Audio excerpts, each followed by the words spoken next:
Bien, buenas tardes. Muchas gracias por haber decidido atender a esta mesa. Buenas tardes a los ponentes. Ahora voy a presentarlos. Realmente tenía serias dudas de que hubiera alguien en esta mesa después de la comida a las 4. No es una gracia, sino que es una realidad. Y sobre todo porque este concepto de ciberdemocracia, por más que he intentado explicarlo en mis parlamentos de apertura a lo largo de todo este año, he repetido cada vez que me interpelan sobre sociedad civil, hablo de esto, pero no hay forma humana de que consigamos generar una dinámica de entusiasmo alrededor de esto.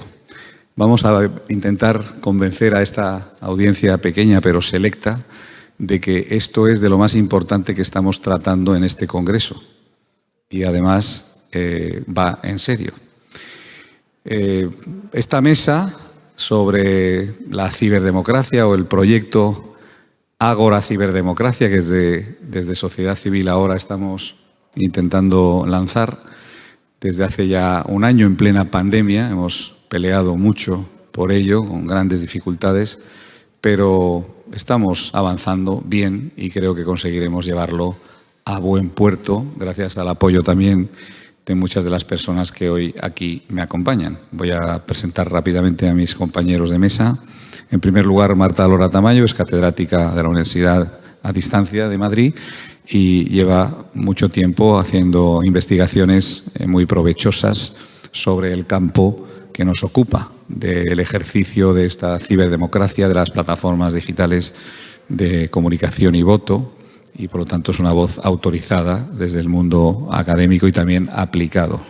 Jorge Alarte es director general de Relaciones Institucionales de la Generalitat Valenciana y además es la persona con la que yo he tratado para la organización de este congreso en los últimos meses y debo decir que su ayuda ha sido siempre inestimable y muy colaborativa. Muchas gracias, Jorge. Ha sido un privilegio y un placer tratar contigo. Mario Manzo es transalpino, como dicen a los italianos, viene del norte de Italia, es el vicepresidente de una entidad muy importante italiana dedicada a la investigación tecnológica, es el Torino Wireless Foundation, que incluye a las grandes compañías italianas y a los grandes ministerios italianos concernidos, economía, digitalización, industria, en un ejemplo de los que hay bastantes por Europa y casi ninguno en España, de colaboración público-privada. Creo que la nueva Secretaría de Estado de Digitalización está aquí representada, ya giro la cabeza, aprovecho para hablar de Jesús Herrero, director de gabinete de la Secretaría de Estado de Digitalización. Está sustituyendo a Lucía Velasco, la directora general del Observatorio Nacional de Tecnología y Sociedad, que nos hubiera acompañado, pero que se ha enfermado esta mañana y ha tenido que quedarse recluida en casa. Esperemos que no sea el COVID.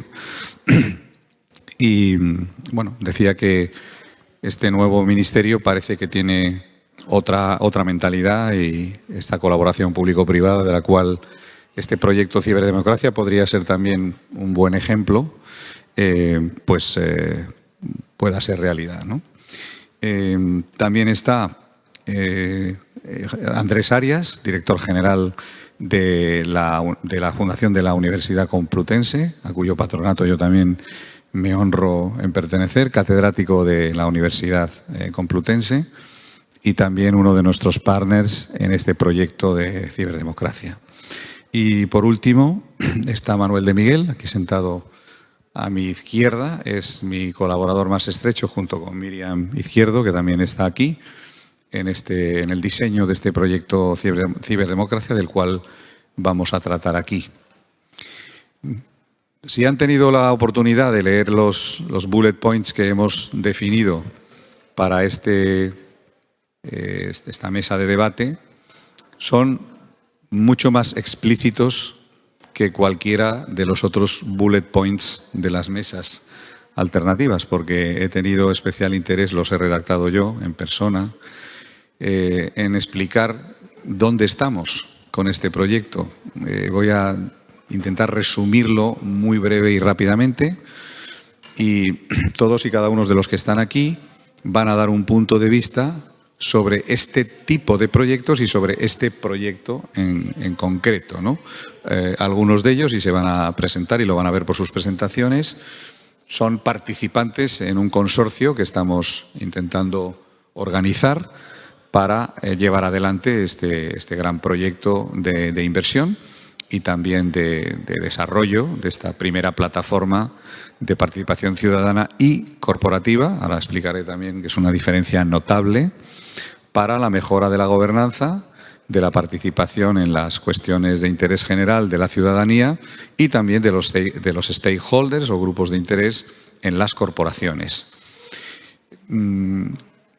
Afortunadamente ya estamos consiguiendo bastantes entidades importantes que nos están acompañando en este proyecto, que en síntesis sería crear esta gran plataforma de debate y voto, tanto para la ciudadanía y de la sociedad civil española como para el entorno corporativo. Seguramente serán un proyecto con dos dimensiones distintas, una la corporativa y otra la ciudadana, pero los promotores tenemos la pretensión de estar en ambos lados, ¿no? En definitiva, lo que estamos tratando de hacer es poner en conjunto una tecnología que sea adecuada para que pueda desarrollarse esta plataforma digital, eso es tecnología avanzada, y una estructura corporativa adecuada, una gobernanza adecuada y una financiación adecuada.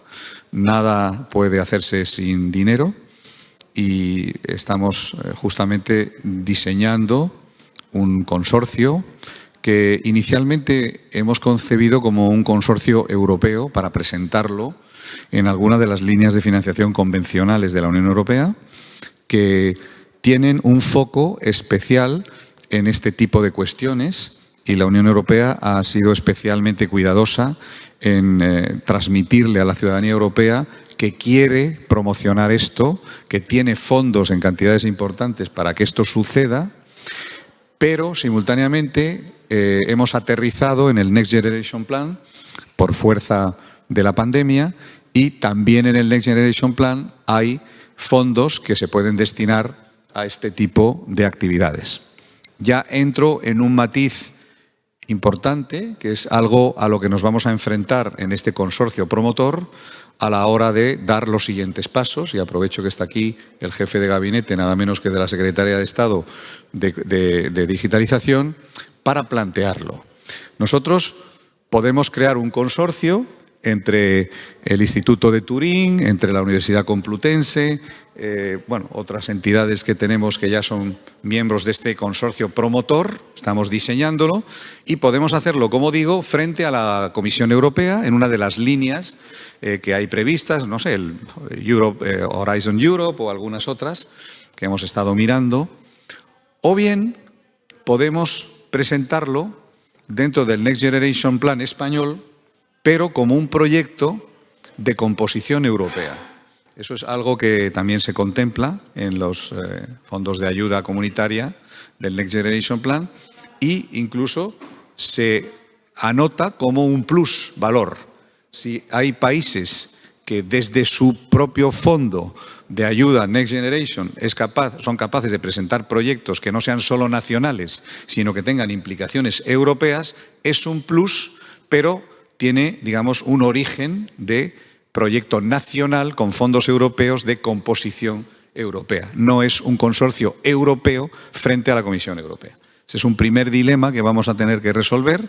He estado hablando con nuestros socios principales italianos y, bueno, nos seduce bastante la idea de ir por nuestros respectivos países, que va a ser un camino más rápido, puesto que los fondos Next Generation están aquí y tenemos que aplicarlos de una manera eficiente, pero también ágil, y ellos lo plantearán en Italia, nosotros lo plantearemos aquí al Gobierno español e intentaremos confluir en una matriz común, que será una entidad promotora, haciendo bueno en este proyecto que somos ciudadanos europeos y que somos Europa. Hasta ahora esto es muy difícil porque esto es español, esto es italiano, aquello. Cada uno trata de, digamos, de adjudicarse su nacionalidad en proyectos comunes que tienen en el origen dinero europeo que es de todos. Entonces, también es un paso que hemos tratado de dar en este congreso, ¿no? Por eso hemos puesto tantos temas europeos para que ya pensemos en europeo. Estos fondos Next Generation son muy interesantes e importantes para eso, porque es verdad que, aunque sea a base de que nos den el dinero, es un tema material, pero ese sentido de pertenencia a Europa se acentúa y nos vemos muy beneficiados por la llegada de este dinero, ¿no? De forma que nosotros intuimos, porque así también me lo expresó la secretaria de Estado en una reunión que tuvimos, que el Gobierno de España tiene interés en este tipo de proyectos. La vertiente corporativa, quiero detenerme en ella, es muy importante. Estamos hablando de un nuevo capitalismo inclusivo, un nuevo capitalismo humanista, hay varias maneras de llamarlo. Hay una redefinición del capitalismo que para algunos, como yo y creo que muchos de los que estamos en esta mesa, incluye una nueva manera de participar los grupos de interés en el gobierno de las empresas. Es una manera de democratizar la gobernanza empresarial, no en todo, pero sí en determinadas cuestiones que es bueno debatir con los stakeholders antes de ser aprobadas por los consejos de administración y haciendo, por lo tanto, un ejercicio del poder económico más democrático y que tenga una mejor visibilidad también para el conjunto de la ciudadanía. Hay otros países que están optando por incorporar los representantes de los sindicatos en los consejos de administración, pero esta fórmula es una fórmula de democracia más directa. Es los stakeholders, sin necesidad de estar representados, en el caso de los empleados, por los representantes sindicales, que luego pueden acabar más fácilmente siendo, digámoslo así, presa de algún tipo de captura por parte, digamos, del poder económico, cosa que es más difícil de realizar cuando el planteamiento es más extendido a través de una plataforma de participación digital como esta. Esto, en las empresas más avanzadas, con una gobernanza más moderna, les aseguro que son cuestiones que están encima de la mesa de los consejeros delegados, aunque no lo parezca. Y van a estarlo cada vez más. Y este es un proceso que se va a acelerar. Voy a tratar de poner un ejemplo que creo que es oportuno, espero que también lo consideren ustedes, y que es de gran actualidad. La factura eléctrica, lo que ha ocurrido con los precios de la electricidad, lo que está ocurriendo, en opinión de muchos, debía haber sido objeto de un debate previo a través de un mecanismo de esta naturaleza.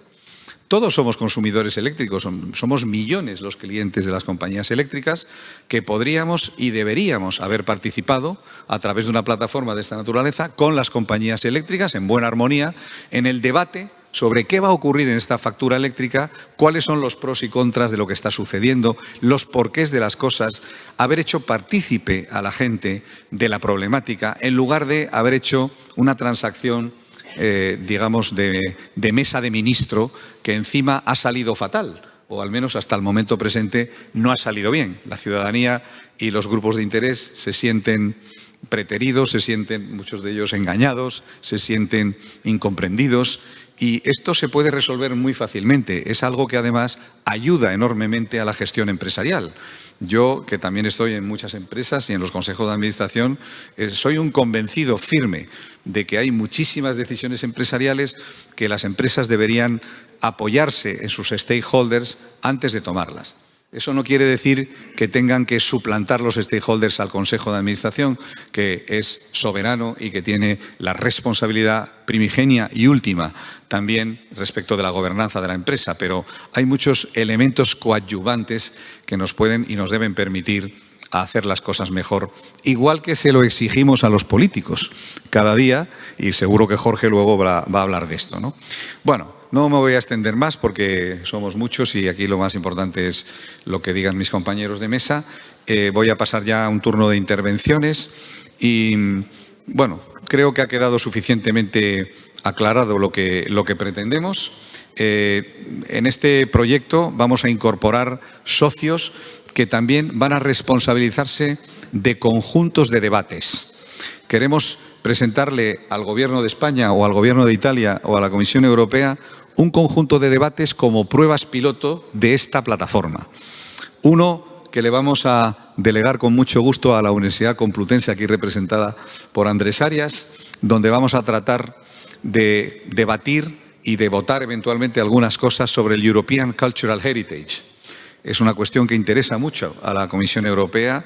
Vamos a intentar presentar incluso una candidatura de España frente a la Comisión Europea para que, igual que el Colegio de Brujas recibió el encargo de ser una universidad europea para defender el mercado único, y fue una buena idea, y el Instituto Universitario de Florencia recibió el encargo de la Comisión Europea y es una universidad de la Comisión dedicada al euro, que fueron los dos pilares fundacionales de la Unión Europea. Ahora se ha definido un tercer pilar con buen criterio, que es este European Cultural Heritage, y nosotros lo que decimos es, pues oiga, hagamos un debate y presentemos esta candidatura avalada por un debate en profundidad de por qué España debería o podría ser acreedora a una sede de una universidad europea sobre el European Cultural Heritage, igual que Brujas lo tuvo sobre el mercado interior o lo tuvo Florencia sobre el euro.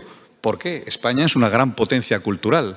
España también es un crisol con Latinoamérica, cosa que no pueden decir otros muchos países de Europa respecto de un continente entero, por la lengua, por miles de razones que nos avalan, y que es un debate que hay que potenciarlo. Seguramente le preguntamos esto a un sueco o le preguntamos esto a un portugués, bueno, un portugués a lo mejor está más cercano, pero no es evidente que lo tengan. Yo he tenido la ocasión de hablar de esto hace 2 días con la comisaria europea, Marija Gabriel, es una búlgara, encargada de educación, innovación, digitalización y cultura, nada menos. Y bueno, yo le hice este razonamiento y me dijo, oiga, está muy bien, estamos trabajando en un concepto de integración y de unión de universidades orientadas a una cultura común, compartiendo cursos, compartiendo alumnos. Se han apuntado 41, entre ellas la Universidad Complutense de Madrid, aquí representada. Y bueno, entre esas 41, aunque es todo una integración virtual que luego se materializará con la presencia de los alumnos en los diferentes campuses, ¿por qué no tener una sede que sea emblemática y la sede, digamos, de esta gran universidad del European Cultural Heritage? Nosotros defendemos una pequeña quimera gloriosa hoy, que es hacerlo en el Monasterio del Escorial, que es uno de los grandes monumentos de la historia de la humanidad. Es conocido por el mundo entero, la mitad está vacío, se están cayendo los edificios adyacentes y, ¿por qué no? Igual que Brujas tuvo el suyo y Florencia tuvo el suyo, ¿por qué no podemos tener o aspirar nosotros a tener el nuestro? Italia sería nuestro gran competidor cultural para esto, pero ya tiene el Instituto de Florencia y por lo tanto no puede tampoco aspirar a mucho más, ¿no? En fin, como veis, hay muchas cosas. Pero claro, esto a la Comisión Europea no se le puede llevar como una idea que ha tenido un tío iluminado o dos de la universidad, ¿no? Se le tiene que llevar a través de un debate, de una plataforma donde hayan participado millones de personas, donde se haya configurado, digamos, un criterio, etcétera, etcétera. Bueno, perdón, me he extendido ya mucho más de la cuenta. Tenía interés en que se capturara bien cuál es el concepto. A partir de ahí vamos a hacer unas intervenciones para ir rematando lo que es la posición corporativa de este proyecto. Le voy a pasar la palabra a nuestro socio Mario Manzo, italiano, que además habla un castellano perfecto, para que en 5 minutillos nos haga un resumen de cuál es la contribución que desde Italia y desde vuestra institución pensáis hacer a este proyecto. Bueno, buenas tardes. Quiero de verdad agradecer a Aldo para esta invitación. Es un honor estar en esta mesa y es un honor estar en este convenio. Es algo que en Italia ustedes no lo van a ver. O sea, uno de los grandes problemas que tenemos en Italia es que la sociedad civil es muy importante, pero muy fragmentada. Entonces, cada uno habla con su voz y son voces pequeñas y no consiguen llegar al resultado. Y esta es una de las razones para que me encanta estar asentado acá, porque la plataforma de que estamos hablando es una plataforma que o por los ciudadanos o inclusive más importante para los stakeholders de las empresas, les permite de poner con moderación y con alguien que pueda, digamos, hacer la gobernanza, como dijo Aldo, llevar una voz sola, una voz que siendo sola puede ser más fuerte. Yo represento una fundación de Italia, es un ejemplo de agencia de innovación público y privada. Los socios fundadores son los dos ministerios principales, el Ministerio de Investigación y Desarrollo y el Ministerio de Desarrollo Económico. Los otros públicos importantes son las cámaras de comercio. Las cámaras de comercio en Italia son entidades muy importantes por esto, porque representan todas las asociaciones de categoría y sobre todo las asociaciones de categoría más pequeñas, los comerciantes, los restaurantes, los artesanos, son los que necesitan de verdad que alguien lleve su voz. Los más pequeños son los que sufren más en estos momentos. Y además de los públicos, hay una de las más grandes empresas italianas, hay Telecom Italia, ahora se llama TIM, hay la ex Finmeccanica, que ahora se llama Leonardo, hay los dos bancos más grandes, Banco Intesa San Paolo y Unicredit, y hay ST Microelectronics y otros. Lo bueno es que el público y privado se pusieron juntos con el objetivo de empujar la competitividad, en particular de las pequeñas empresas y de las pequeñas públicas administración, a través de procesos de innovación, con alguien que los ayude a implementar tecnología. Hoy, para poder ser competitivo, la tecnología, alguien lo dijo esta mañana, no es un plus, es un must. Sin tecnología las empresas quizás van a desaparecer, pero peor, sin tecnología las públicas administraciones no pueden hablar con la gente, no pueden dar buen servicio de sanidad, no pueden dar buen servicio de documentación pública y estas cosas. Entonces, cuando Aldo me habló de este proyecto, fue como si alguien me hablara de una cosa que siempre he tenido en mi cabeza, pero no conseguía darle una forma, ¿no? Porque la realidad es que nosotros lo hacemos todos los días. En Torino Valley todos los días cuando evaluamos un proyecto de innovación, la primera cosa que vamos a ver es si de verdad este proyecto, antes que tener financiación, tiene impacto. ¿No? Aldo me introdujo a un concepto que a mí me encantó, que es el capitalismo sostenible. En los últimos años nosotros hablamos solamente de innovación sostenible. Si la innovación no es sostenible, no es innovación, porque es algo que sirve solamente a una empresa, a quizás hacer más. Y estamos hablando de capitalismo, no es que estamos hablando de non-profit, pero tiene que ser sostenible. Y cada vez que hablamos de esto, esta mañana muchas veces se habló ciudadano al centro, stakeholder al centro. Pero este normalmente es un eslogan, es algo que se dice en estos convenios, si ponen los artículos, pero muy a menudo no es verdad. Ahora, el proyecto en que Aldo nos llamó a participar es un proyecto difícil.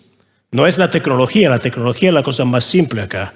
Lo más difícil es la governance, cómo se va a hacer a controlar que esta plataforma sea transparente, sea independiente, que no haya alguien que la controle.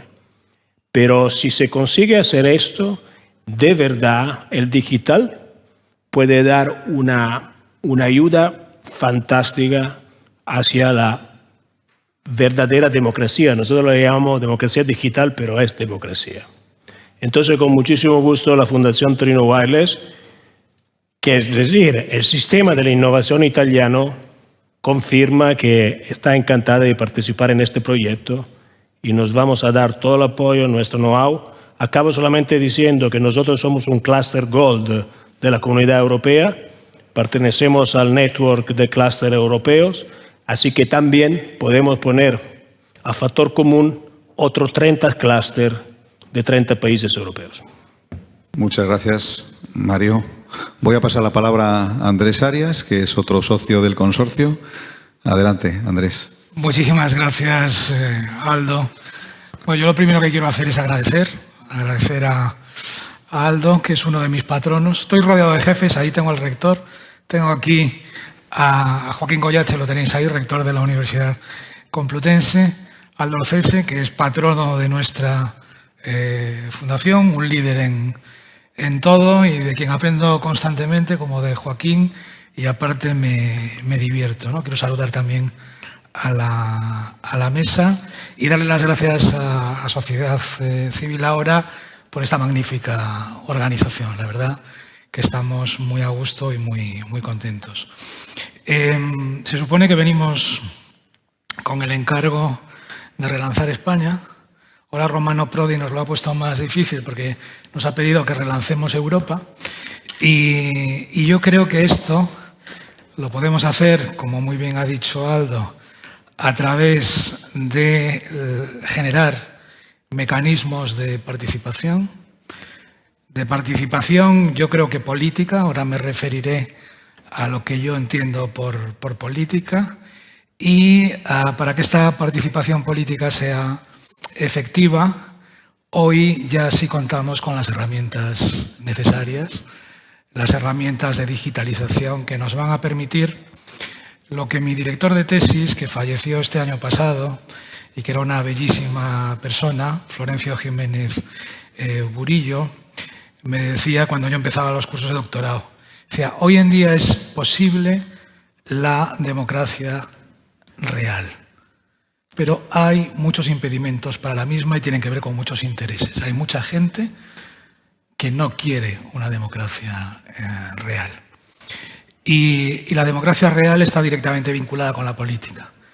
Y también mi maestro definía la política como la capacidad para definir objetivos, para tomar decisiones y para distribuir recursos. Y yo creo que este proyecto va de esto, de abrir las puertas para que la ciudadanía, para que los stakeholders, para que los empleados de las empresas puedan tener un impacto precisamente en estas tres dimensiones. Yo soy de la Universidad Complutense, somos un medio propio, no somos la universidad, somos una herramienta de la universidad para hacerla más flexible y nos hemos comprometido de forma muy robusta con este proyecto. Hemos firmado ya una carta de intenciones. Pero tenemos un conjunto de preguntas que nos tenemos que hacer todos. La primera es el qué, yo creo que ya lo he contestado, ¿no? Participación en esas tres dimensiones. La siguiente es el quién o el quiénes. Aldo ya ha anticipado en algún sentido la respuesta. No solo la ciudadanía, sino también los interesados en todo aquello que tiene que ver con el impacto de las empresas. Pero al preguntarme, preparando esto por el quiénes, me surgía la duda, bueno, ¿quiénes a partir de qué edad? ¿Vamos a asumir la Convención de los Derechos del Niño y de la Niña y permitir también que desde muy jovencillos podamos participar? ¿Qué vamos a hacer con las personas que están en los márgenes, con las personas que están excluidas, con las personas mayores? Lo que desarrollemos tendrá que tener en cuenta estas dimensiones, ¿no? El cuándo también es importante. ¿En qué momento abrimos la puerta a la participación, ¿no? Se dice que si vas a una reunión sin un proyecto sobre el que se pueda debatir, normalmente eso se convierte en una asamblea y no se consigue nada, ¿no? Pero también llevar las cosas muy cerradas puede hacer que lo que plantea sea muy poco democrático, ¿no? Y después, bueno, la verdad es que he recurrido al típico qué, cómo, cuándo, pero creo que tiene sentido, ¿no? El cómo es muy importante. ¿En qué medida vamos a garantizar la independencia? ¿En qué medida vamos a garantizar el rigor, la transparencia? Y creo que aquí las universidades, que somos una de las instituciones mejor valoradas por la sociedad, tenemos un papel muy importante que hacer, ¿no? Lo podemos hacer como banco de pruebas, Aldo lo ha comentado antes, internamente podemos facilitar este tipo de procesos dentro de la comunidad universitaria, pero también como nexo de unión, en función de cómo se nos percibe, Podemos ser un nexo de unión con la ciudadanía y con las empresas, aunque eso no lo hemos hecho también en los últimos años, el abrirse a las empresas, ¿no? Bueno, ya voy terminando para vincular lo que acabo de decir con lo que Aldo planteaba de nuestra pretensión de convertirnos en una nueva universidad europea en cuestiones de cultural heritage y comenzar este proyecto de ciberdemocrática en el entorno de estas temáticas, ¿no?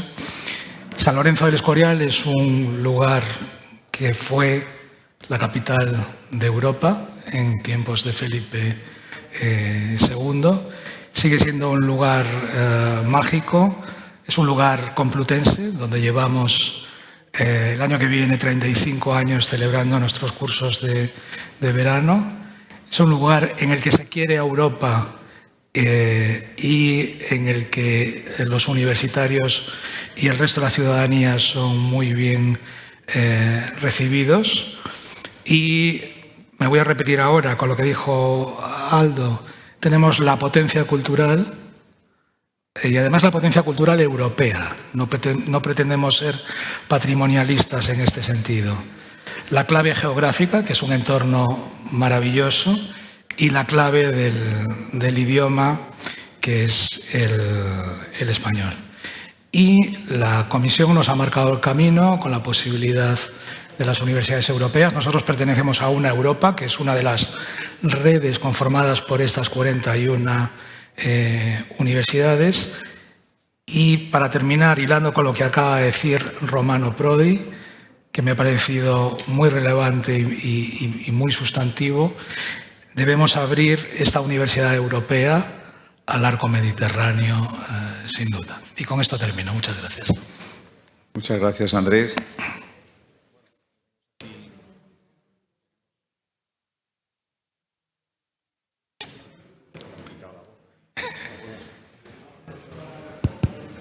Ahora sí. Tenemos en la sala a Joaquín Goyache, rector de la Universidad Complutense de Madrid, la Complutense más importante de España. También tenemos al rector Lora Tamayo, de la Universidad Camilo José Cela. Y bueno, la verdad es que con lo que ha dicho Andrés, sumado a lo que me dijo el otro día la comisaria, Joaquín, que me dijo, el Escorial es impactante, pero tiene que haber una universidad delante. Justamente lo contrario que pensábamos nosotros cuando empezamos a pensar, que era más importante tener al gobierno delante, al patrimonio del Estado, y ella dijo no, lo más importante es tener a la universidad que sea capaz de, y yo añadí, con 5 siglos de historia, no está mal, sumados a los 5 o 6 siglos que tiene el Escorial, no estamos mal para reivindicar nuestro lugar en esto, ¿no? Así que, querido rector, te vamos a lanzar a la piscina, pero directamente y sin agua, para que empecemos a movilizar. Claro, ahí es donde quiero llegar. No es lo mismo que vaya el rector a Bruselas y diga, oiga, levanta una bandera, que es importante, la Complutense, tal, mi historia, a que llegue y diga, mire, yo he hecho esta consulta a través de esta plataforma, he consultado a 300 universidades del mundo, a no sé cuántas europeas, han participado no sé cuántos alumnos y vengo avalado, mi tesis la avalan este debate. Eso no lo puede hacer el rector cogiendo una maleta y girando por mucho que quiera los próximos 5 años que le queden universidad por universidad, pero estas plataformas de debate y voto tecnológicas sí que pueden hacerlo. Y eso sí que un comisario o un ministro, cuando lo recibe, dice caramba, porque señores que lleguen como el señor Goyache a contarle lo suyo, pues recibirá igual 3 o 4 al día, que vienen todos, cada uno o todas, con una propuesta fenomenal, ¿no? Pero este es un poco donde queremos llegar. Igual que el contenido que le hemos dado, ella me preguntó la comisaria, ¿qué contenido le van a dar? Yo dije, European Cultural Heritage, muy bien. Igualdad de las mujeres, vamos a hacer todo un debate sobre emprendimiento femenino. Está aquí Miriam Izquierdo, que también preside una fundación de mujeres muy importante, Women Forward, y que trabajaremos con ellos, ¿no? También le dije, el emprendimiento juvenil lo vamos a hacer con la Asociación de Jóvenes Empresarios, que a su vez traerá pues, a los de Italia y a los de Francia y haremos un clúster internacional. Bueno, son todo temas que a la Comisión le interesan mucho, que están en el European Next Generation Plan y que nadie va a ser capaz de articularlos de una manera así. Y además, añadiéndole, y en esto quiero insistir, esa parcela corporativa que también a la Comisión le ha interesado mucho y a la Secretaría de Estado le interesó mucho. Si tenemos una herramienta que contribuye a mejorar la gobernanza de las empresas, eso es muy potente, porque democratiza el ejercicio del poder económico de una forma natural, sin tener que crear disfunciones o sin tener que generar problemas, ¿no? Bueno, voy a pasarle la palabra a mi mano derecha, Manuel de Miguel, para que brevemente os dé una pincelada de cómo estamos concibiendo este consorcio. Lo estamos trabajando muy seriamente y bueno, pues nos estamos planteando también una aproximación capitalística. No es solo altruismo puro desde sociedad civil, sino que esta plataforma tiene que ser sostenible por sí misma. No puede ser que vivamos de una ayuda del Gobierno o de la Next Generation Plan o de la Comisión Europea y luego, ¿qué? Tiene que ser sostenible, tiene que tener una cuenta de resultados, tiene que tener una contribución social. Y bueno, en esto es lo que está trabajando también Manuel, que ha sido director de innovación del Banco de Santander. Es un privilegio tenerle con nosotros en este equipo. Adelante, Manuel. Gracias, Aldo. Yo trataría de dar respuesta a lo que me ha preguntado Aldo y también algunas de las preguntas que habéis hecho en voz alta, algunos de vosotros, relacionados con la sostenibilidad o relacionados con el qué y el cómo se van a hacer este tipo de cosas. Bueno, una charla que hemos tenido antes relacionada con la representatividad. En realidad, la única forma de que las cosas funcionen bien es efectivamente plantearse esto como un proyecto empresarial, en el mejor sentido de la palabra, para poder dar respuestas que tienen que ver con cómo alcanzar las masas críticas y el éxito en términos de percepción. Creemos, en realidad, que lo que vamos a hacer es intentar ajustarnos al sentido que la Real Academia de la Lengua le da a la definición de la palabra democracia, ¿no? Y su primera acepción es aquel sistema político que facilita la participación de sus ciudadanos en su gobernanza social. Por lo tanto, mucho más allá de votar, de lo que se trata es de encontrar aquellos mecanismos que en el día a día nos permitan que los ciudadanos expresen sus opiniones a través de las asociaciones civiles, que las asociaciones con distintos intereses tengan un foro donde debatir entre ellos y que a partir de ahí surjan las mejores opiniones posibles. Pero eso hay que dotarlo de la credibilidad necesaria metodológicamente. Hay que estar seguros de que suministramos las fuentes de información del prestigio adecuado y de la diversidad necesaria, que facilitamos la capacidad no solo de votar, sino de suministrar opiniones tanto a ciudadanos como a distintas asociaciones con distintos intereses sobre la misma materia. Es muy importante escapar de las soluciones simples a problemas complejos, y eso es lo que hay que hacer con la maduración de las ideas y los tiempos suficientes. Y en definitiva, eso es lo que va a pretender la plataforma que pretendemos poner a disposición, porque el proyecto Ágora debe ser exclusivamente una plataforma independiente, transparente, objetiva, sin agenda propia. Por lo tanto, a disposición de distintos jugadores, de distintos participantes en la sociedad civil o empresarial. Lo que es cierto también, y lo comentaba uno de nuestros miembros de la mesa, es que este tipo de experiencias han tenido lugar durante los últimos casi 2 décadas, donde las tecnologías más incipientes intentaban hacer cosas similares, pero siempre caían en algunas de las cosas que habéis puesto encima de la mesa. Es decir, los problemas de universalidad en términos de acceso a la herramienta, de identificación del voto, de usabilidad. Yo diría que todos esos temas hoy en día están superados y, sin embargo, quedan 2 problemas graves que se han afrontado siempre. Uno tiene que ver con la credibilidad que le otorga el que exista participación suficiente en esos debates. Y si no hay participación, la credibilidad del resultado nunca existe. Sus problemas los hemos encontrado en los ayuntamientos que comentabais, en aquellas iniciativas de ciberdemocracia en ayuntamientos, en presupuestos participativos, en los referendos que tiene incluso la Unión Europea, etc. Y el otro problema que tiene es identificar a aquellas personas que quieren participar, porque lo cierto es que no somos conscientes de que la única forma de defender nuestro sistema es participar, pero solo participan determinados grupos de ciudadanos y de profesionales. Nosotros, para arreglar ese problema, creemos que lo que hay que incorporar a la plataforma es, de nuevo, el asociacionismo. Las plataformas que intentaban intervenir directamente con los ciudadanos no han tenido éxito y además nosotros queremos estar lejos de lo que sean procesos plebiscitarios o democracias directas. Estamos en un juego participativo y de debate. Por lo tanto, incorporar a las asociaciones en este juego es lo que nos tiene que garantizar el conocimiento de la marca, el acceso a las bases de datos y el acceso a los ciudadanos profesionales con conocimientos en las materias y con intereses, con conocimientos contrapuestos, pero con disposición a participar. A partir de ahí, nosotros como plataforma independiente, lo único que tenemos que hacer, que no es poco, es, y ya estamos, diría, resolviéndolo todo, es estar seguros de que somos independientes, es decir, no tenemos agenda, no tenemos materias que poner encima de la mesa. 2, que tenemos la tecnología y ya tenemos a los miembros del consorcio industriales que nos proveen del software y de la infraestructura como para garantizar que vamos a tener los niveles de seguridad y los niveles de accesibilidad. Y sobre todo la metodología que facilite ese proceso, que asegure que la gente participa, que se toman las informaciones y que los debates. Eso es lo que vamos a poner encima de la mesa, pero lo vamos a poner para que las asociaciones lo usen en sus debates, inviten a otras asociaciones y inviten a los ciudadanos que tienen que participar. Por lo tanto, nos ponemos en medio de ese ecosistema más el ecosistema académico o de los consultores que quieren utilizar esta herramienta para otros fines y, por supuesto, las empresas. Y con eso lo que queremos hacer es un proyecto razonablemente ambicioso. Creemos que tenemos que empezar probablemente en un país o dos, con socios que lo lideren en cada uno de los países, socio en España y Torino en Italia, pero en realidad es un proyecto de ambición europea que debe cubrir asociaciones, luego asociaciones empresariales, empresas, finalmente las instituciones, pero con el grado de finalmente tener un universo suficientemente amplio de ciudadanos europeos que puedan debatir sobre temas transversales de la Unión Europea y con suficiente identificación.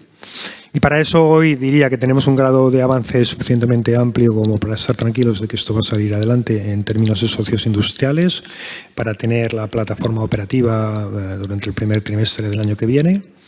Tenemos los pilotos que ha explicado Aldo y esperamos contar con el apoyo de nuestros estados o de la Unión Europea para superar ese periodo de crecimiento, esos 2 años de travesía del desierto, hasta que el proyecto sea suficientemente sostenible de forma autónoma. Gracias. Muchas gracias, Manuel. Voy a dejar a Marta para el final como participante independiente para que dé una visión global independiente sobre lo que aquí estamos hablando. Y ahora voy a interpelar a nuestros 2 colegas del sector público. Pero antes voy a poner una cuestión de una cierta delicadeza y complejidad encima de la mesa. Nosotros nos hemos encontrado en este camino largo del coronavirus de 1 año de conformación de este proyecto con algunos problemas que no han tenido en Italia. Nosotros nos hemos acercado a las grandes compañías y las grandes compañías han recibido este proyecto con un gran interés, pero con mucha prevención, todo y porque les preocupa si esto va a ser percibido desde el gobierno o desde el sector público, desde los gobiernos, como una injerencia de la sociedad civil sobre la acción de gobierno, intentando generar una especie de democracia paralela al margen de las elecciones generales y a ver qué se va a debatir y, lo peor, qué tipo de votaciones se van a realizar y qué conclusiones se van a sacar que puedan incomodar o no al gobierno. Claro, esto no lo puede garantizar nadie, porque ¿qué va a resultar de una votación o de un debate? Pues lo que tenga que resultar.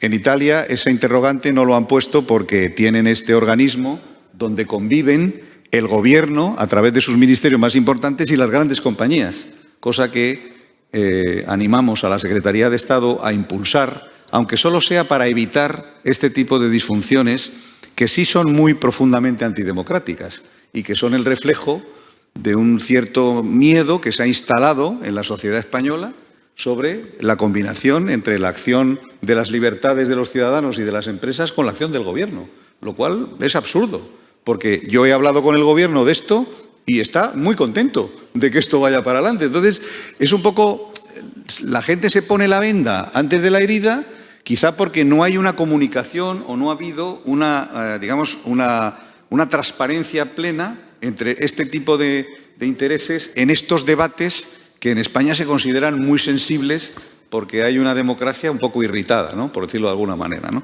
Y yo creo que tenemos que intentar superarlo. Yo tenía mucha esperanza puesta en la visita de la Secretaria de Estado y de tu directora y ahora de ti, porque creo que es un misunderstanding, como dicen los ingleses, que hay que aclarar, porque estamos en el mismo barco y tenemos los mismos intereses, claramente. Yo incluso tengo que decir que en la Secretaría de Estado vi un entusiasmo respecto de esto, ¿no? Ni siquiera una positividad, sino, oye, esto me interesa mucho, hagámoslo como un proyecto nacional, aunque sea de componente europeo.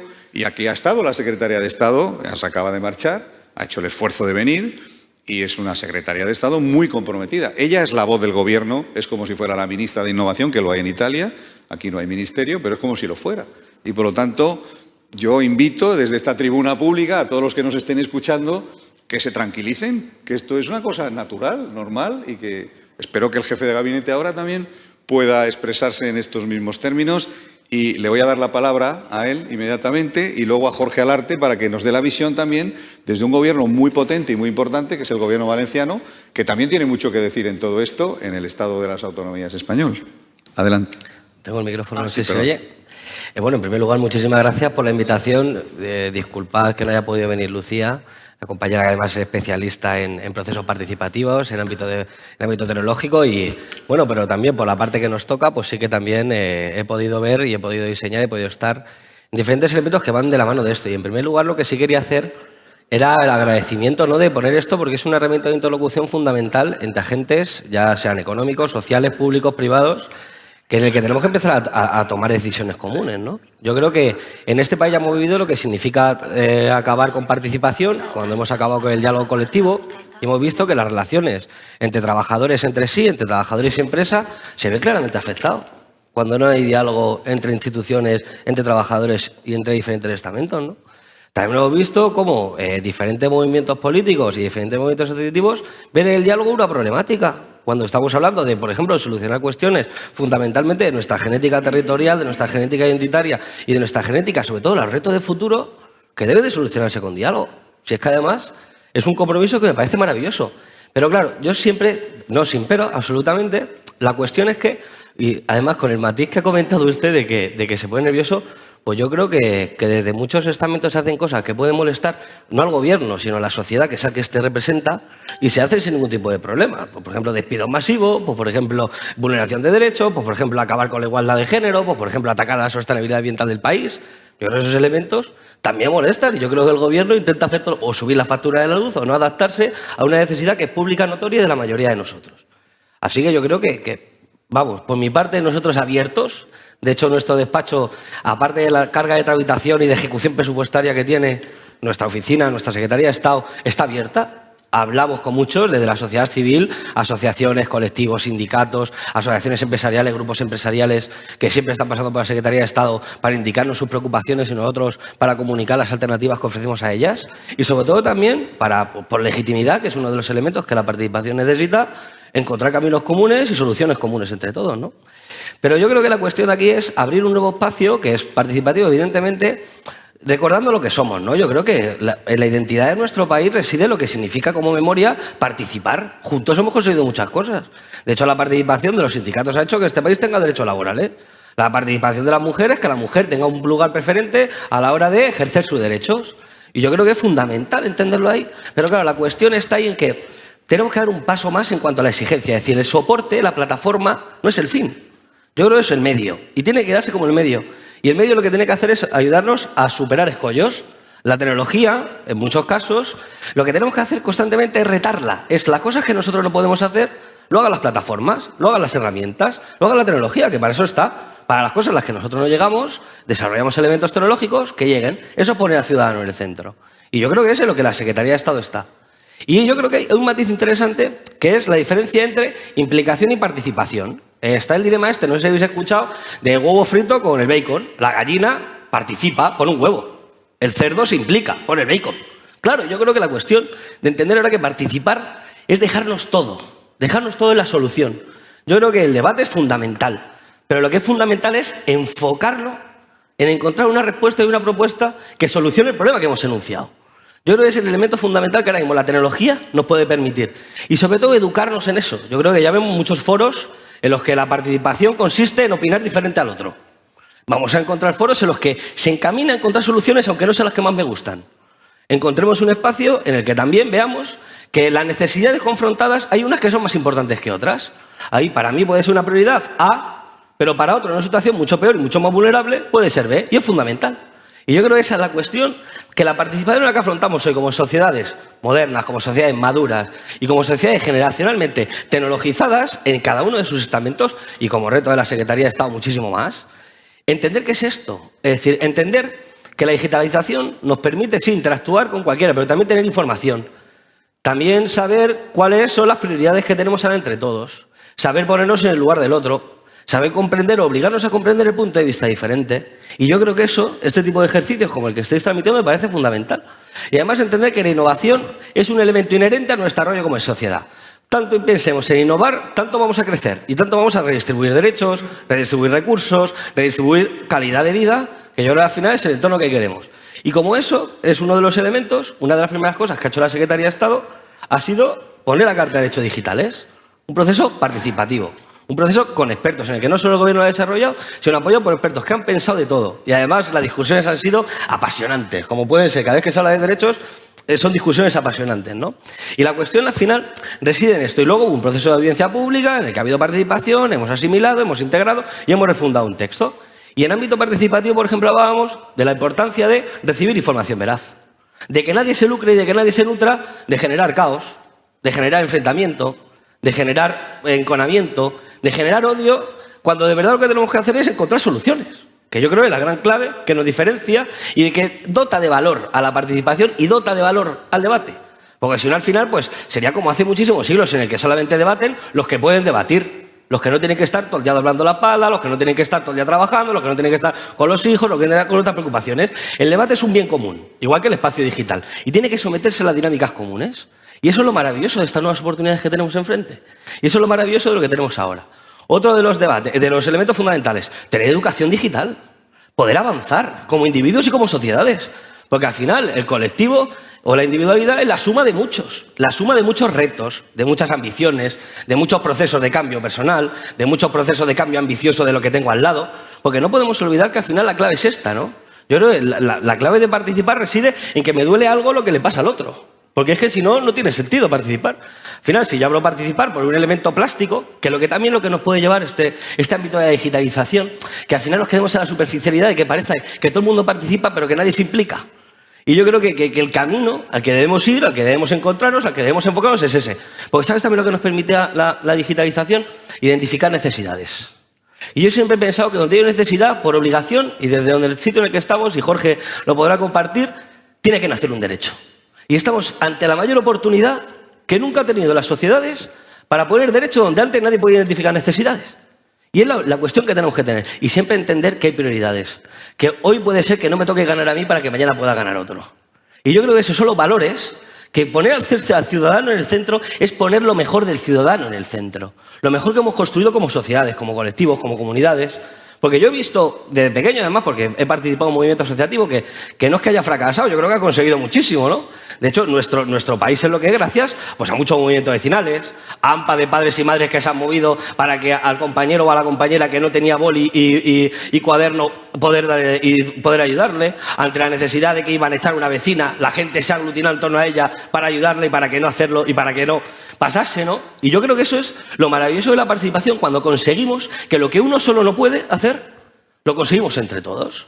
Y por eso me parece maravillosa la plataforma, maravillosa la idea y el ánimo que se hace, y evidentemente la puerta de la Secretaría de Estado no es que esté abierta de par en par, como bien sabes y como has hablado con la Secretaria, y que además lo comunica con esta pasión que nos transmite a todos, porque ella lo comunica con pasión, es esta cuestión, y el reto que compartimos es ese. ¿Qué significa poner a la gente en el centro?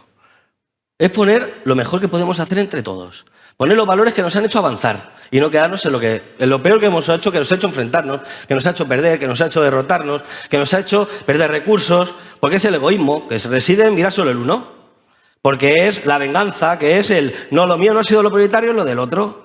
Son ese tipo de elementos y de conservación, de de tradiciones pasadas a los que tenemos que romper. Porque es el reto que yo creo que actualmente tenemos y vamos, nada más. Me ha encantado la iniciativa, la invitación. Seguro que Lucía lo hubiese hecho muchísimo mejor porque es una maravillosa compañera y está dirigiendo el Observatorio Nacional de las Tecnologías de la Información con la misma pasión y con el mismo trabajo que lo estamos haciendo. Pero bueno, muchísimas gracias por la oportunidad a la Secretaría de Estado y pues seguimos en el debate y seguimos comentando todo lo que se considere. Muchas gracias. Jesús, permíteme que te felicite. Es muy inspirador que un representante público se exprese, primero, con tanta pasión, segundo, con tanta claridad y tercero, con tanta convicción. Así que, bueno, me encanta, esto va a quedar grabado, lo vamos a distribuir a todo el mundo y cuando a alguien le entre miedo le diremos, oye, mira, está la voz del gobierno, iros a verle y ya veréis que ojalá, pero no pasa nada.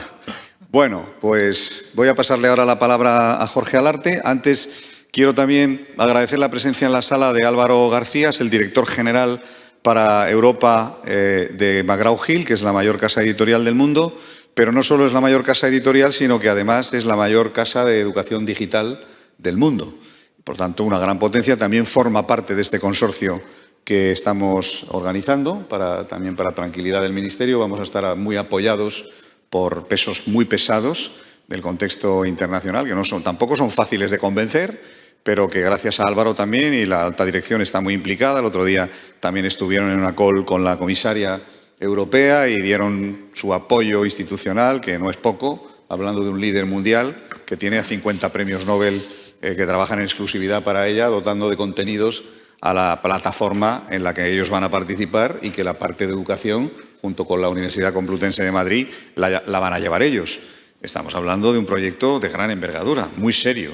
Así que, querido jefe de gabinete, muchísimas gracias. Esto nos da muchísima moral y, por supuesto, que lo vamos a llevar adelante. Ahora ya con vuestro apoyo y vuestro estímulo, seguro que sí. Mario, esto para que se lo cuentes al ministro de Innovación vuestro y veas cómo se respira por aquí positivamente. Jorge, adelante, por favor. Pues nada, muchas gracias, buenas tardes.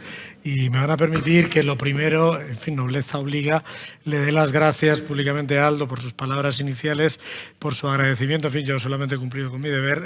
Y en todo caso, aprovecho también para renovarles un mensaje que ya Joan Calauch, el secretario autonómico, ha hecho en la breve presentación de Romano Prodi, y es nuestra satisfacción del conjunto de la sociedad valenciana y también de las instituciones de que este congreso esté aquí, de que todos ustedes estén aquí, de que estén en nuestra tierra, de la que espero disfruten, además de este debate, también de la tierra y del lugar. Y, per tant, pues, benvinguts, y bona vesprada y bonasera, para que usemos todas las lenguas de la tierra y también de los presentes, ¿no?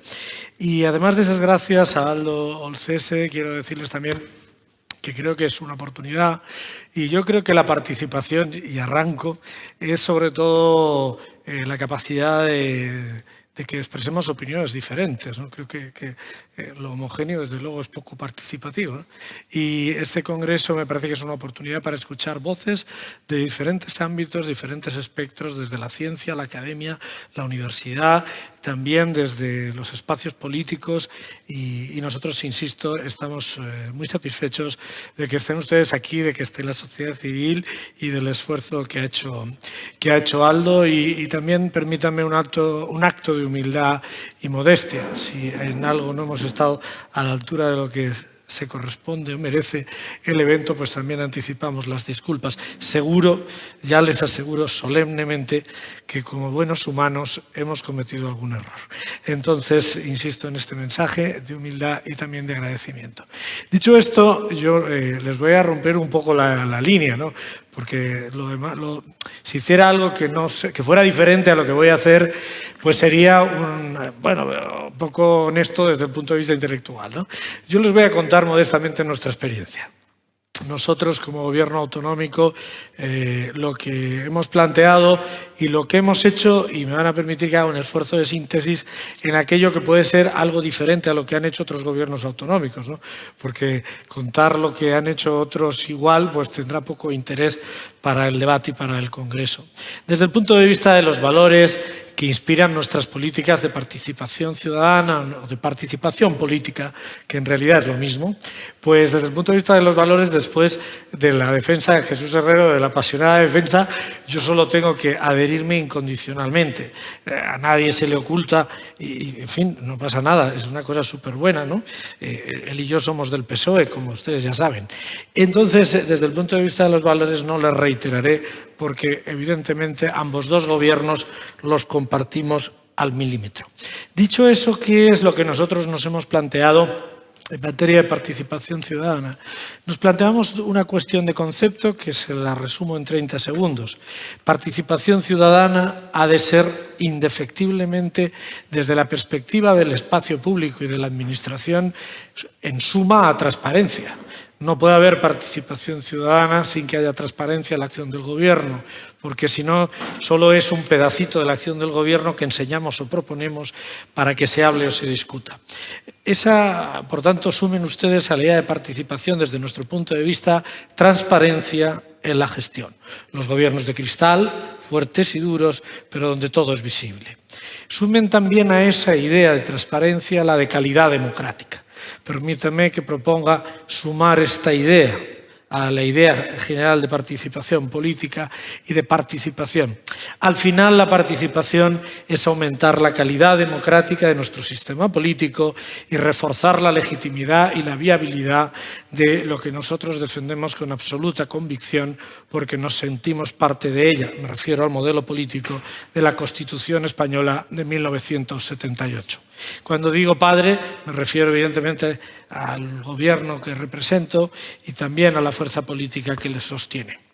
Por tanto, calidad democrática, transparencia y participación. Sumémoslo para que realmente sea una participación cierta y con una vocación de esa calidad democrática, objetivo final de estas políticas. Bueno, y con estos objetivos nosotros entendíamos que ese asociacionismo, esa participación, permítame el término, clásica pero tan actual y tan moderna, de la participación en asociaciones de vecinos, en las organizaciones sindicales, en las organizaciones empresariales o, bueno, una asociación de estudiantes en el instituto, ahora tenía un nuevo y poderoso instrumento para perseguir el mismo objetivo de la calidad democrática, que debe ser la digitalización.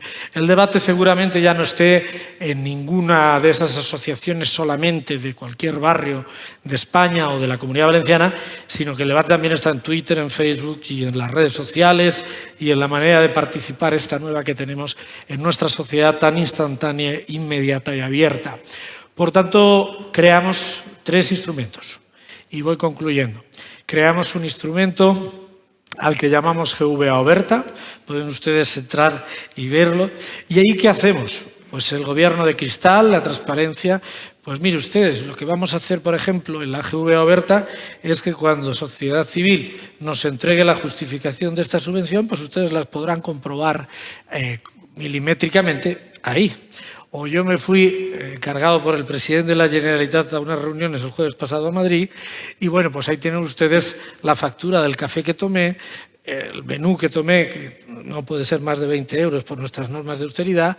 Bueno, ahí tienen ustedes la factura también del AVE que consumí. Les pongo este ejemplo desde el punto de vista de que para concernir al conjunto de los ciudadanos en todos los asuntos públicos de nuestra democracia, pues tienen que poder tener ese gobierno de cristal, fuerte pero absolutamente transparente.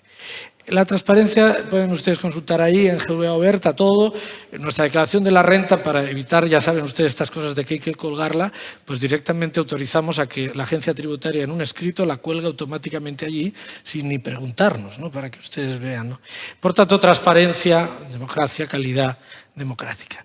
Esta GVA Oberta es un instrumento, una plataforma informática potente, donde uno consulta todo, incluso pide información sobre esta obligación intrínseca al ejercicio de toda función pública, de máxima transparencia personal también. En cuanto a la participación, bueno, tenemos todos los instrumentos ya clásicos, fíjese cómo va la sociedad esta de la modernidad digitalizada, ¿no? Ya, por supuesto, ya se imagina que cuentas de Twitter, Facebook y esas cosas tenemos muchas, ¿no? Pero creamos una cosa que llamamos portal de participación. Esto es más nuevo, lo tenemos desde enero, en realidad. Tenemos ya 50.000 personas, nos parece todavía que es muy incipiente. Es verdad que estos han sido tiempos difíciles, raros y extraños por la pandemia y la emergencia sanitaria. Y ahí directamente, no sobre un tema, sino sobre cualquier aspecto, cualquier ciudadano opina sobre cualquier iniciativa legislativa, sobre cualquier acción de gobierno, o plantean 5.000 ciudadanos organizados cualquier iniciativa legislativa. Un poco para aligerar estas normas de la Constitución y también del Estatuto de Autonomía nuestro, de que para que haya una iniciativa legislativa popular se requiere un exceso de número de firmas y de adhesiones. Nosotros hemos querido crear un sistema ágil y dinámico para que eso sea también posible. En estas dos plataformas, sobre todo en GVA Oberta, decidimos hacer algo que oí en la primera mesa, que nosotros hicimos modestamente con nuestros mejores esfuerzos y nuestra mejor voluntad, y es, en estos tiempos de pandemia, intentar explicar las medidas anti-COVID en el día a día, que admito que eso ya era una misión compleja con 17 gobiernos legislando, incluido el nuestro. Eso es un ejemplo práctico, o por poner otro ejemplo práctico de cosas que hacemos, hemos decidido, esto sí es innovador y diferente, insisto que voy a ir concluyendo, hacer el primer presupuesto participativo de un gobierno autonómico. Ustedes dirán, este señor no está actualizado. Los presupuestos participativos hace ya muchos años que se crearon y que se iniciaron, pero siempre en el ámbito municipal. Quedaron como muy constreñidos a las ciudades. Yo fui alcalde, tuve el honor de ser alcalde de una ciudad cercana durante 10 años. Esto ya es una fase superada, pero no un gobierno autonómico. Somos el primer gobierno autonómico que hemos hecho esto. Es verdad que les confieso que con prudencia, pero con determinación. La prudencia en la búsqueda del éxito y no fracaso, no desde ser timoratos. Hemos puesto 123 millones de euros primeros que se van a decidir íntegramente en este proceso participativo de presupuestos participativos. Vamos a ver, es un atrevimiento entre las 17 comunidades autónomas, pero estamos esperanzados en que sirva también para concernir en ese proyecto de calidad democrática a muchos ciudadanos. Y termino con la última idea, que también nos parecía importante. Esta todavía es más incipiente, solo tenemos 1.000 grupos de datos que les llamamos, ¿no? Y concluyo, portal de participación, portal de transparencia, y tenemos un programa, o lo que llamamos estrategia de datos abiertos. Esto de los gobiernos de cristal implica que nosotros que atesoramos información de todo tipo, las administraciones tenemos unas cantidades de información tremendas. Los ciudadanos no pueden imaginarse hasta qué punto tenemos niveles de información. Bueno, pues salvando todas las prevenciones legales de la protección de datos, de los derechos de terceros, del derecho a la intimidad, que no ha sido fácil salvar todo eso, hemos creado también una plataforma, esta es más reciente todavía, para transferir esos datos, no con un PDF, sino reutilizables, a empresas, comunidades científicas, universidades, investigadores, y para que esa capacidad de información, que también es parte de la transparencia y de la calidad democrática, ponerla al servicio de la sociedad. Tenemos como 1.000 grupos de datos, no es fácil hacer estas cosas, salvando la ley de protección de datos y estas cosas que mencionaba antes, y esta sería la cuarta pata de nuestro gobierno transparente, participativo y con la aspiración de aumentar la calidad democrática. Esas son nuestras plataformas y nuestras líneas, y desde luego pues ya en la línea absoluta de Jesús tenemos también, como no podía ser de otra manera, un programa de lucha contra la brecha digital o la desigualdad en el uso de las nuevas tecnologías. Las nuevas desigualdades, los tiempos cambian, ¿no? Igual que los temas, los debates se transforman, pero en esencia la desigualdad sigue siendo, como decía Tony Judt, el gran reto de toda sociedad. Y por tanto, los nuevos tipos de desigualdad ya no serán solo los salariales, que por supuesto, o las desigualdades entre los que más tienen y los que menos tienen, sino también las capacidades y los medios para acceder a una sociedad transformada, digital y mucho más global. Nuestro programa de lucha contra la brecha digital está sobre todo encaminada, sin duda alguna, como debe de ser, al sistema educativo, a las oportunidades, que en realidad es el gran reto. Y la transversalidad. Yo no soy el responsable de estas políticas, pero se las puedo contar, porque todos estamos concernidos. No es un departamento estanco del Gobierno de la Generalitat, sino que ninguno de los altos cargos de nuestro Gobierno es ajeno ni a ninguno de estos programas, ni a ninguna de estas acciones, ni a ninguno de estos compromisos de primer orden encabezados por el propio presidente de la Generalitat, Ximo Puig. Así que esta es nuestra visión y con eso les cuento nuestra experiencia, insisto, desde la humildad, pero desde el convencimiento de nuestro compromiso político y nuestra determinación. Y acabaré con una cosa romántica. Yo soy un poco idealista, ya saben ustedes, y esto de haber escuchado a Romano Prodi pues me ha resultado tremendamente inspirador, ¿no? Permítanme que acabe. El profesor de la Universidad Complutense hablaba del cómo, del método, con gran rigor. Yo soy de derecho, no sé de estas cosas, pero con gran rigor, a mi modesto modo de entender desde la visión política práctica que yo tengo, y yo acabaría diciéndoles que todos esos métodos que son la política, bueno, para el final, para un objetivo, faltaría el para qué, el objetivo ideal, ¿no? Bueno, pues para construir un mundo mejor, que no es otra cosa que intentar contribuir a la felicidad de los ciudadanos y de la sociedad. Muchas gracias. Muchas gracias, Jorge. Aldo, gracias. Estupendo, gracias. Creo que habéis hecho mucho en la Comunidad Valenciana y aquí ha quedado muy bien expuesto. Hemos dejado para el final, que no menos importante, a Marta Alora Tamayo. Ella es una autoridad académica muy notable, nacional e internacional.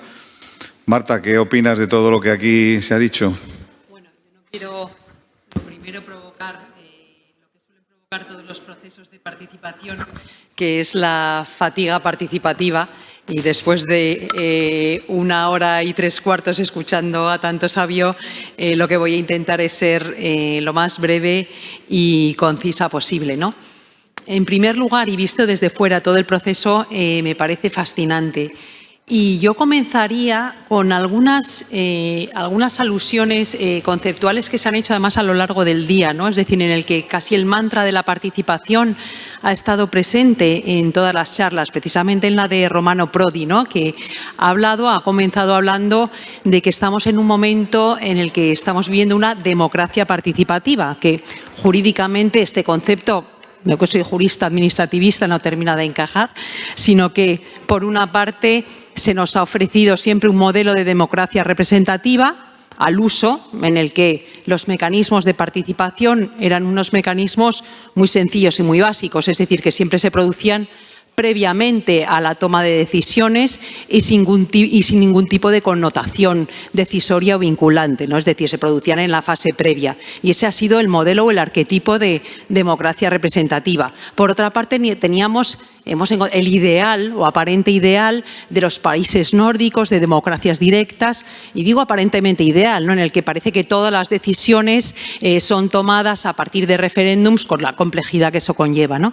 Y estamos ahora quizás en ese momento, por unas razones y por otras, de un nacimiento, nueva oleada, porque como muy bien has descrito, es decir, todo este proceso de mecanismos de participación, en España al menos provienen de una primera normativa estatal del año 2013 y luego se produce un boom de normativas autonómicas, pero en el que hay una serie de procesos y de mecanismos básicos que no es que nada tengan que ver con todo el diseño de democracia a partir de una plataforma, pero que son muy básicos, ¿no? Y que parten de las grandes consultas públicas, en las que yo creo que es clave la existencia de estos mecanismos de digitalización que agilicen y permitan la existencia de esa consulta real. Una consulta real que no esté manipulada y que no sirva, y esa es también la otra clave y el otro peligro, ¿no? Es decir, y ahí la cal y la arena de las administraciones públicas. Es decir, que ese tipo de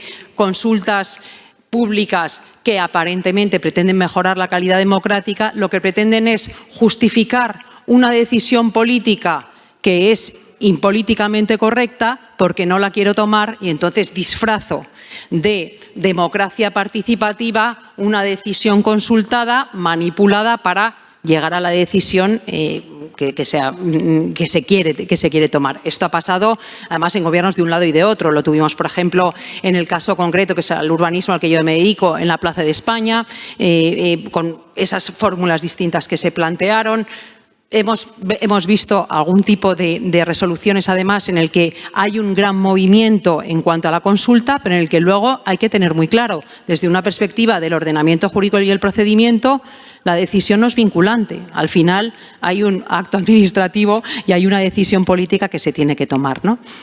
Y esto un poco he empezado la casa por la ventana porque quería ser muy breve, pero como decía Aldo, y no me resisto ya, decía, bueno, pueden venir un iluminado universitario a hacer una reflexión o con una idea, ¿no? Y creo que aquí, y por eso me encanta estar en este foro, la importancia de la universidad en ese sentido como un ámbito de reflexión profunda. Reflexión profunda ¿en qué sentido? En el sentido de que, como bien se ha dicho en este lado de la mesa, en el que la tecnología y la plataforma no puede ser un fin en sí mismo.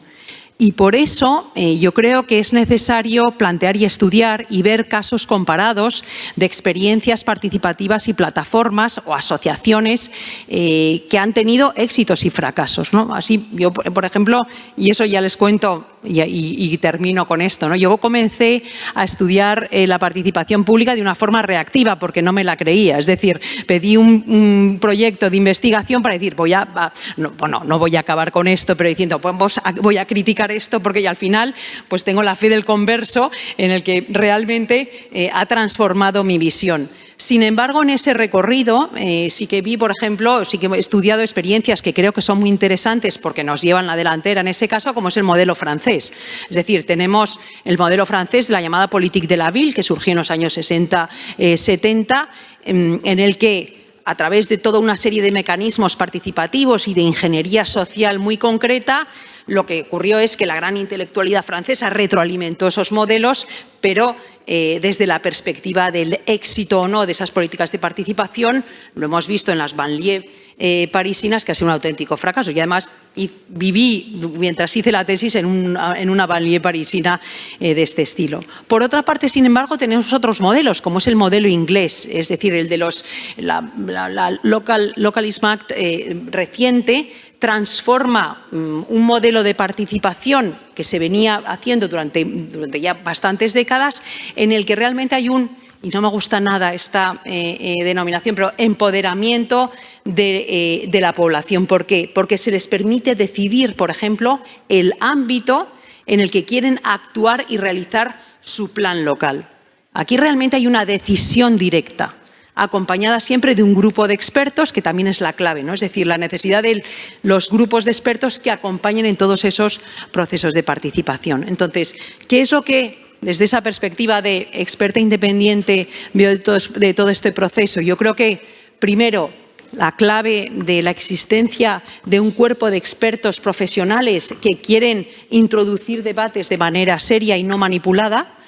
Pero, de otra parte, lo que veo es que, y esto es cierto, ¿no? Es decir, que no se puede convertir en un debate maniqueo en el sentido de que todo lo que no es plenamente participativo no es democrático, ¿no? Porque eso también es un debate intelectual que ha existido y que hemos vivido mucho en los últimos años, en el que parece que todo proceso en el que no existe esa participación, que muchas veces es manipulada, no lo es. Y de otra, y ya termino,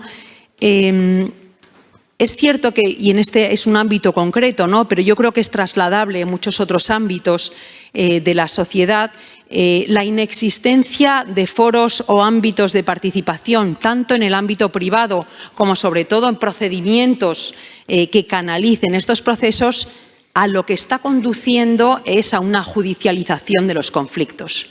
Y esto lo estamos viviendo y además me ha gustado mucho asistir a las distintas mesas porque precisamente lo han citado. Lo hemos visto en la mesa del cambio climático, desde la perspectiva internacional, desde la perspectiva nacional.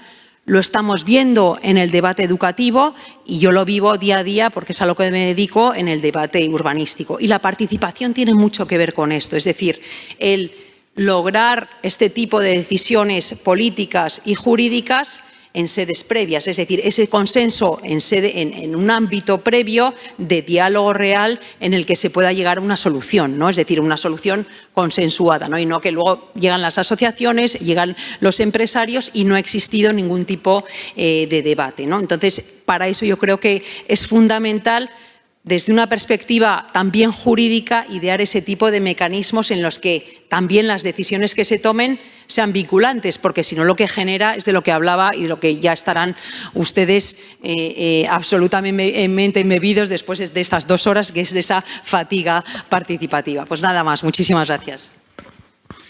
Muchas gracias, Marta. Tenemos a los ponentes de la mesa posterior al borde de la insurrección, lo cual es perfectamente legítimo y comprensible. Hablando de democracia participativa, he recibido como presidente del Congreso una nota anónima que dice: no hay tiempo para preguntas, debemos terminar ya. Así que lamento mucho, no hay tiempo para preguntas, hemos concluido.